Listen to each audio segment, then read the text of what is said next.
Brothers Karamazov by Fyodor Dostoevsky, translated by Constance Garnett. Book 12, Chapter 9. The Galloping Troika. The end of the prosecutor's speech.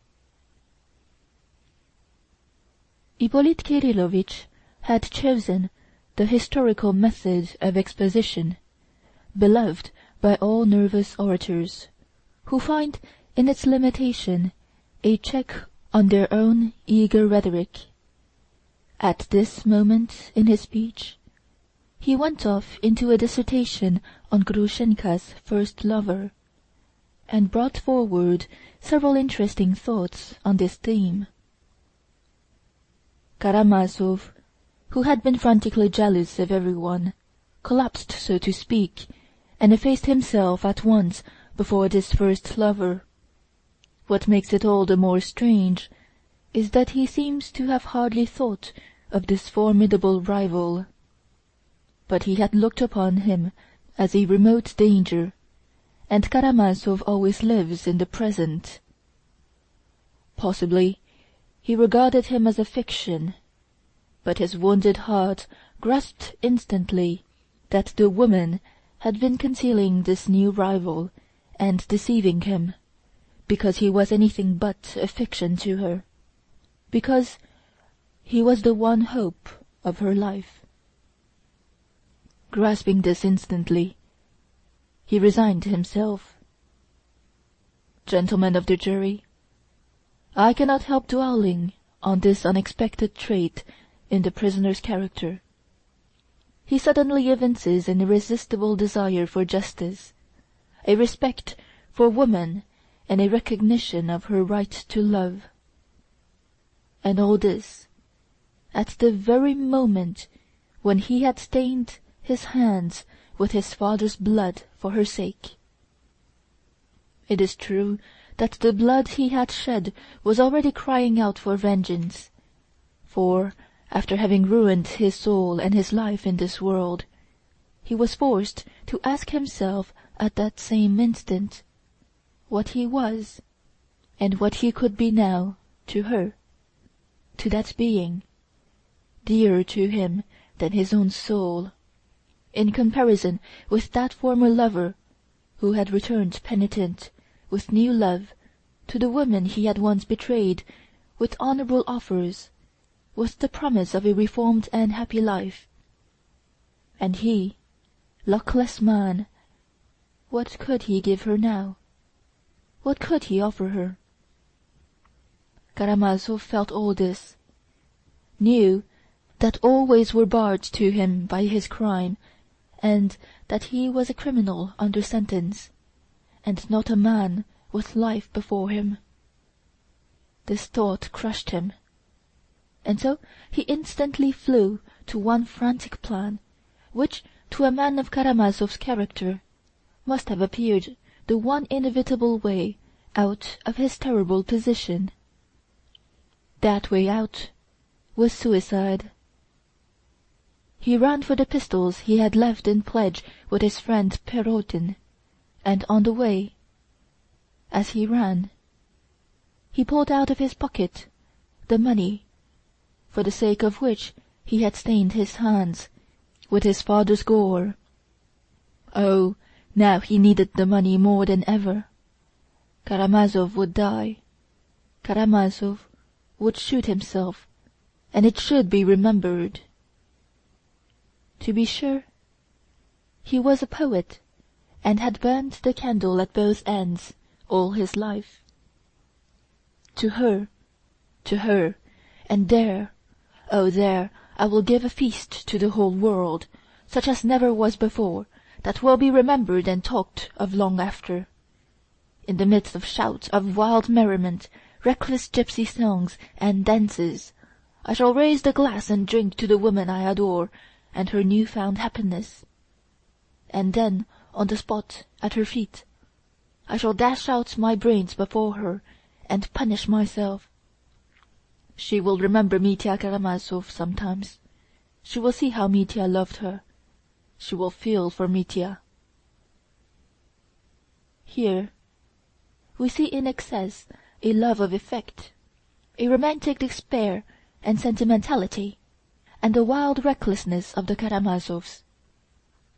Yes, but there is something else, gentlemen of the jury, something that cries out in the soul, throbs incessantly in the mind, and poisons the heart unto death. That something is conscience, gentlemen of the jury, its judgment, its terrible torments. The pistol will settle everything. The pistol is the only way out. But beyond, I don't know whether Karamazov wondered at that moment what lies beyond, whether Karamazov could, like Hamlet, wonder what lies beyond. No, gentlemen of the jury, they have their Hamlets, but we still have our Karamazovs. Here Ippolit Kirillovitch drew a minute picture of Mitya's preparations, the scene at Perhotin's, at the shop, with the drivers. He quoted numerous words and actions confirmed by witnesses, and the picture made a terrible impression on the audience. The guilt of this harassed and desperate man stood out clear and convincing, when the facts were brought together. What need had he of precaution? 2 or 3 times he almost confessed, hinted at it, all but spoke out. Then followed the evidence given by witnesses. He even cried out to the peasant who drove him, "Do you know, you are driving a murderer?" But it was impossible for him to speak out. He had to get to Mokroe, and there to finish his romance. But what was awaiting the luckless man? Almost from the first minute at Mokroe he saw that his invincible rival was perhaps by no means so invincible, that the toast to their new-found happiness was not desired, and would not be acceptable. But you know the facts, gentlemen of the jury, from the preliminary inquiry. Karamazov's triumph over his rival was complete, and his soul passed into quite a new phase, perhaps the most terrible phase through which his soul has passed or will pass. One may say with certainty, gentlemen of the jury, the prosecutor continued, that outraged nature and the criminal heart bring their own vengeance more completely than any earthly justice. What's more, justice and punishment on earth positively alleviate the punishment of nature, and are, indeed, essential to the soul of the criminal at such moments, and its salvation from despair. For I cannot imagine the horror and moral suffering of Karamazov when he learned that she loved him, that for his sake she had rejected her first lover, that she was summoning him, Mitya, to a new life, that she was promising him happiness, and when everything was over for him and nothing was possible. By the way, I will note in parentheses a point of importance for the light it throws on the prisoner's position at the moment. This woman, this love of his, had been till the last moment, till the very instant of his arrest, a being unattainable, passionately desired by him but unattainable. Yet why did he not shoot himself then? Why did he relinquish his design and even forget where his pistol was? It was just that passionate desire for love and the hope of satisfying it that restrained him. Throughout their revels he kept close to his adored mistress, who was at the banquet with him and was more charming and fascinating to him than ever. He did not leave her side, abasing himself in his homage before her. His passion might well, for a moment, stifle not only the fear of arrest, but even the torments of conscience. For a moment, oh, only for a moment, I can picture the state of mind of the criminal hopelessly enslaved by these influences. First, the influence of drink, of noise and excitement, of the thud of the dance and the scream of the song, and of her, flushed with wine, singing and dancing and laughing to him. Secondly, the hope in the background that the fatal end might still be far off, that not till next morning, at least, they would come and take him. So he had a few hours, and that's much, very much. In a few hours one can think of many things. I imagine that he felt something like what criminals feel when they are being taken to the scaffold. They have another long, long street to pass down, and at walking pace pass thousands of people. Then there will be a turning into another street, and only at the end of that street the dread place of execution. I fancy that at the beginning of the journey the condemned man, sitting on his shameful cot, must feel that he has infinite life still before him. The houses recede, the cart moves on. Oh, that's nothing. It's still far to the turning into the second street, and he still looks boldly to right and to left at those thousands of callously curious people with their eyes fixed on him, and he still fancies that he is just such a man as they. But now the turning comes to the next street. Oh, that's nothing, nothing. There's still a whole street before him, and however many houses have been passed, he will still think there are many left. And so, to the very end, to the very scaffold. This, I imagine, is how it was with Karamazov then. They've not had time yet, he must have thought. I may still find some way out. Oh, there's still some time to make some plan of defence, and now, she is so fascinating. His soul was full of confusion and dread, but he managed, however, to put aside half his money and hide it somewhere. I cannot otherwise explain the disappearance of quite half of the 3,000 he had just taken from his father's pillow. He had been in Mokroe more than once before. He had caroused there for 2 days together already. He knew the old big house with all its passage and outbuildings. I imagine that part of the money was hidden in that house not long before the arrest, in some crevice, under some floor, in some corner, under the roof. With what object? I shall be asked. Why, the catastrophe may take place at once, of course. He hadn't yet considered how to meet it. He hadn't the time. His head was throbbing, and his heart was with her. But money was indispensable in any case. With money, a man is always a man.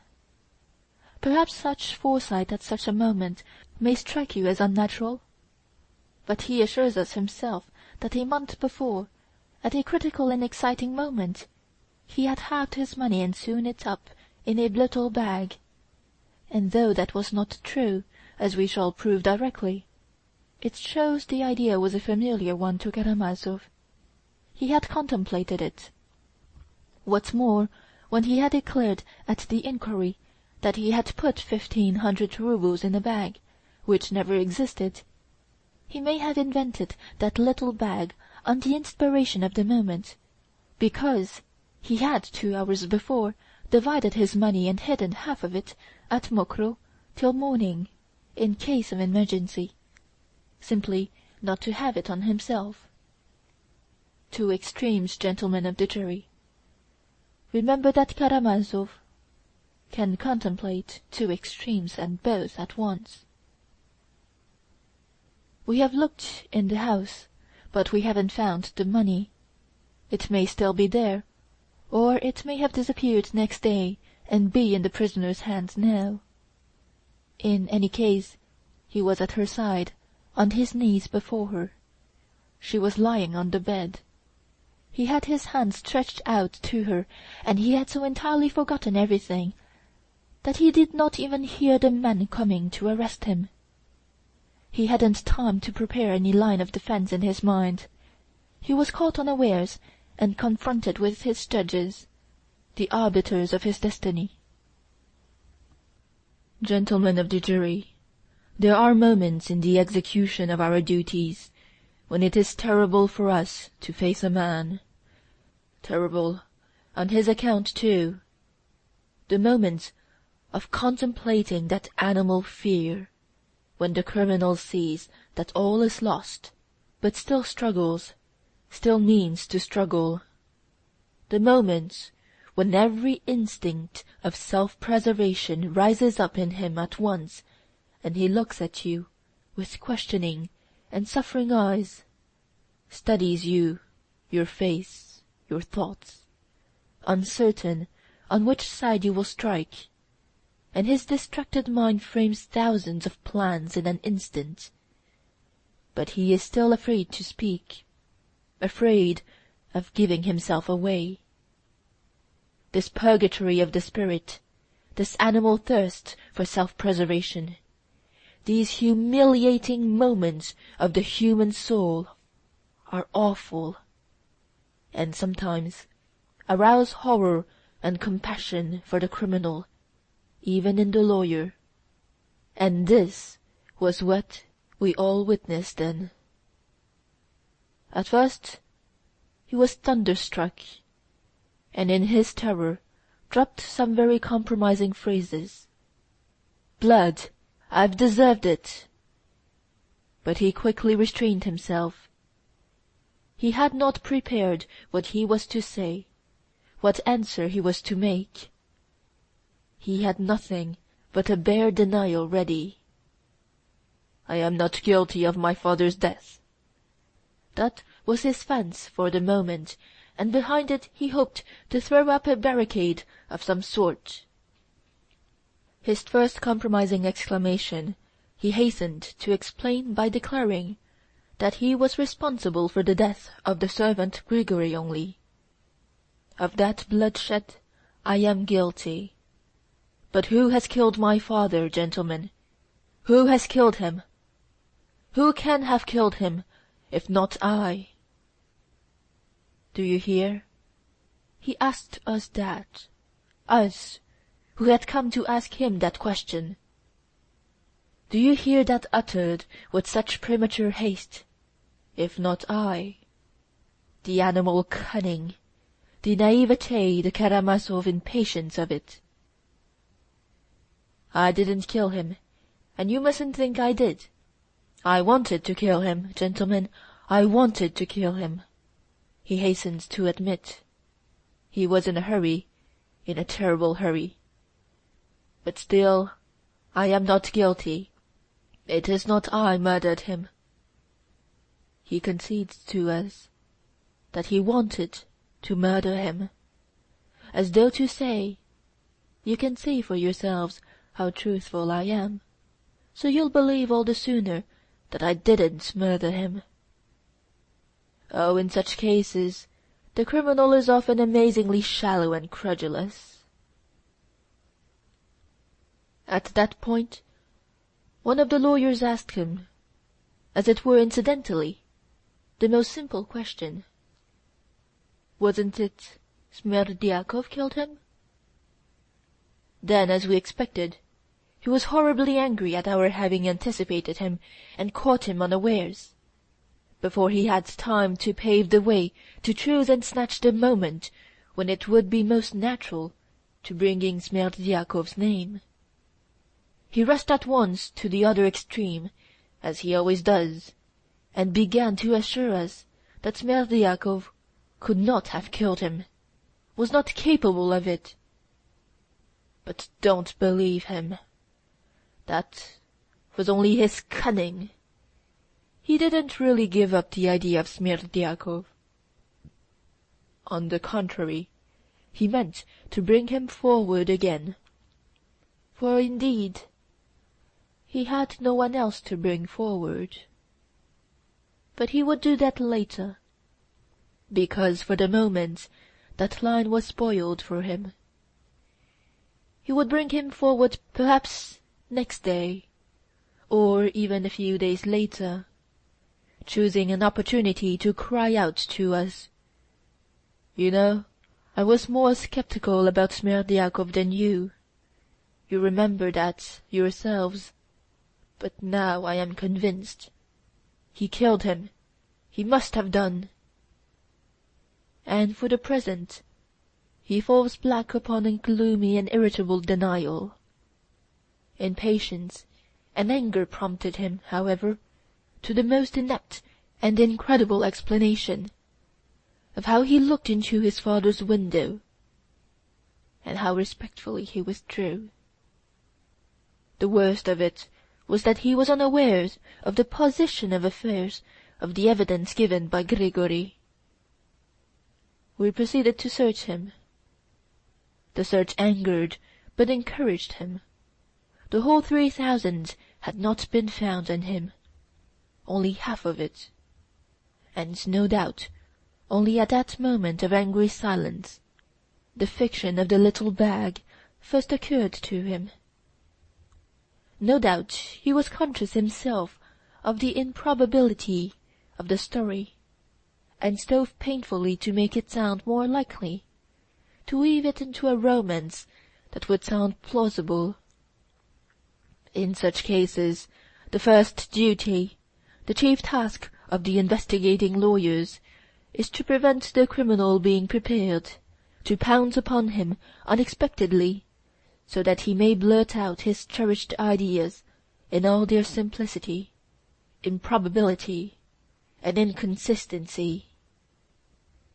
The criminal can only be made to speak by the sudden and apparent incidental communication of some new fact, of some circumstance of great importance in the case, of which he had no previous idea and could not have foreseen. We had such a fact in readiness. That was Grigory's evidence about the open door through which the prisoner had run out. He had completely forgotten about that door, and had not even suspected that Grigory could have seen it. The effect of it was amazing. He leapt up and shouted to us, "Then Smerdyakov murdered him! It was Smerdyakov!" and so betrayed the basis of the defence he was keeping back, and betrayed it in its most improbable shape. For Smerdyakov could only have committed the murder after he had knocked Grigory down and run away.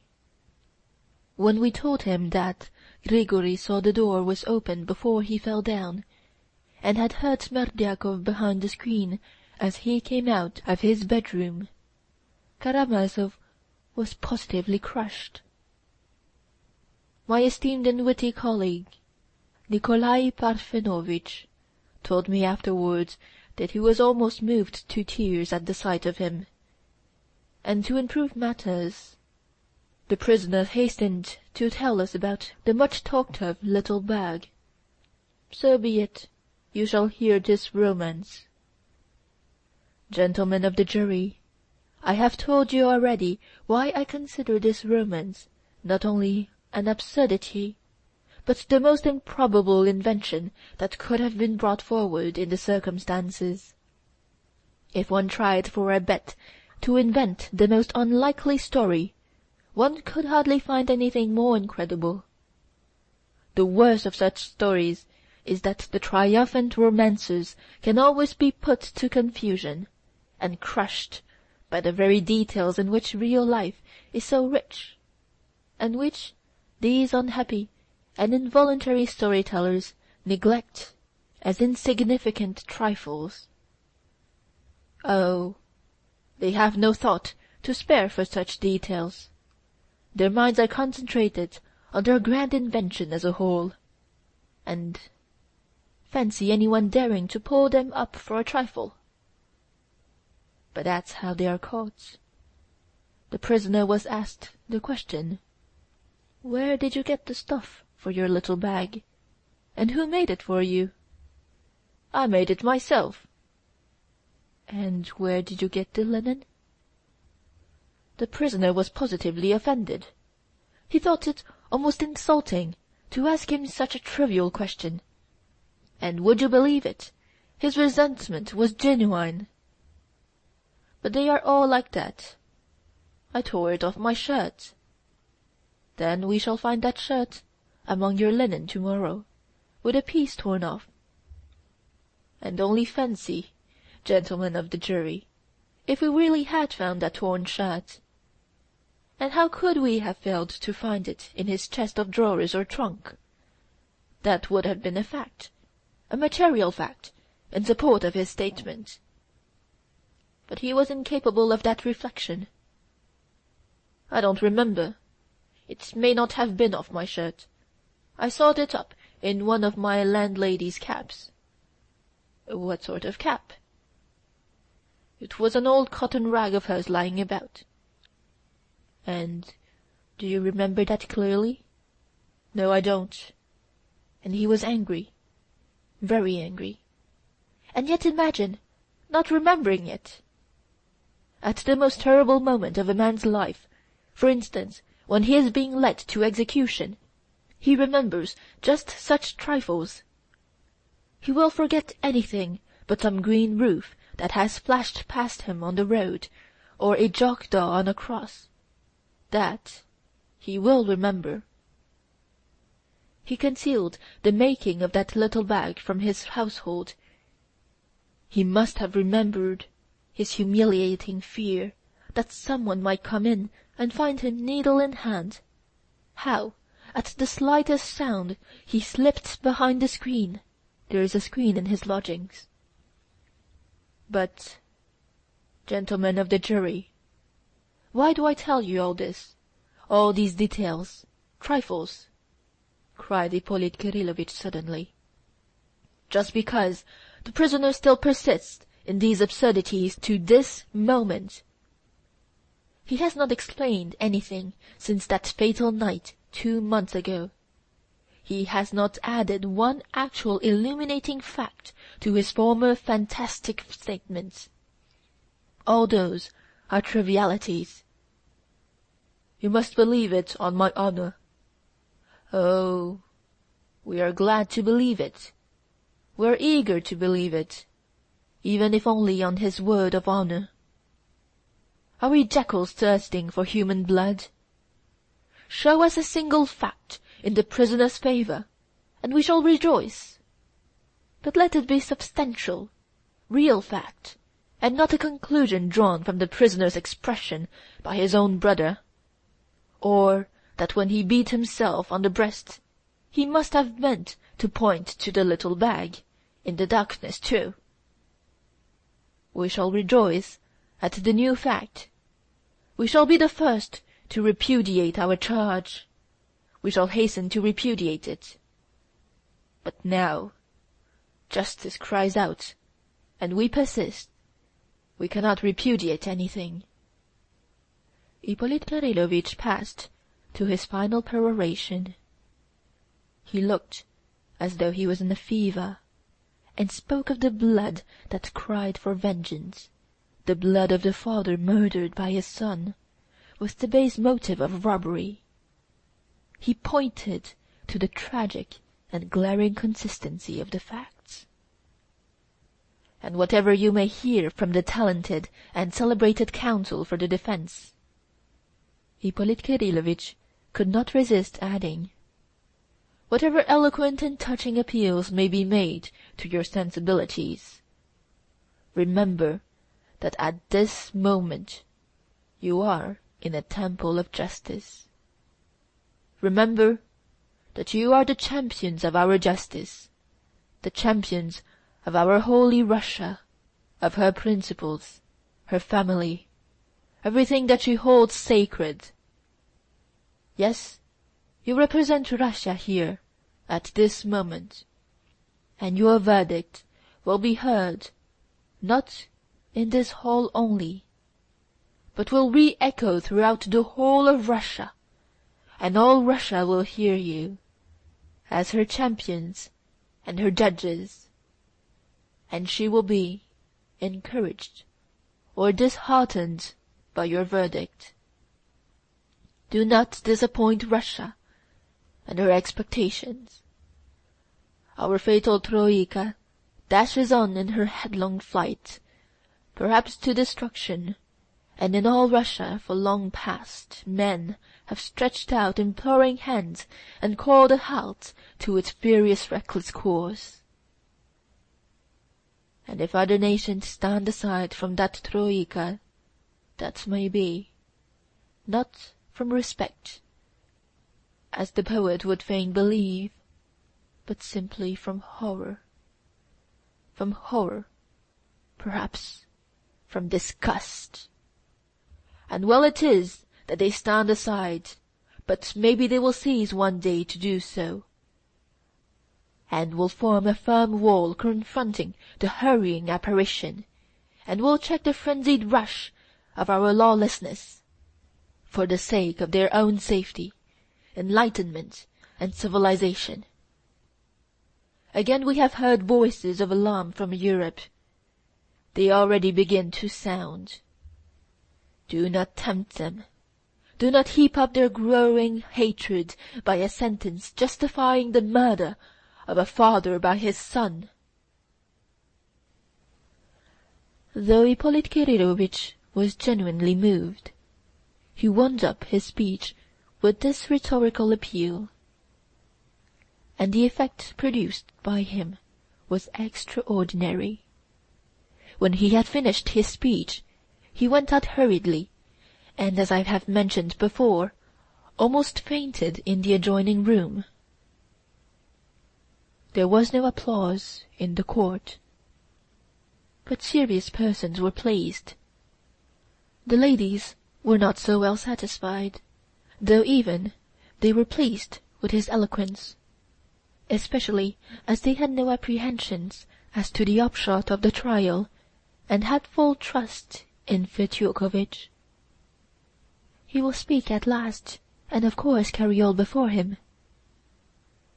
Everyone looked at Mitya. He sat silent through the whole of the prosecutor's speech, clenching his teeth, with his hands clasped, and his head bowed. Only from time to time he raised his head and listened, especially when Grushenka was spoken of. When the prosecutor mentioned Rakitin's opinion of her, a smile of contempt and anger passed over his face, and he murmured rather audibly, "The Bernards." When Ippolit Kirílovich described how he had questioned and tortured him at Mokroe, Mitya raised his head and listened with intense curiosity. At one point he seemed about to jump up and cry out, but controlled himself, and only shrugged his shoulders disdainfully. People talked afterwards of the end of the speech, of the prosecutor's feat in examining the prisoner at Mokroe, and jeered at Ippolit Kirílovich. The man could not resist boasting of his cleverness, they said. The court was adjourned, but only for a short interval, a quarter of an hour or 20 minutes at most. There was a hum of conversation and exclamations in the audience. I remember some of them.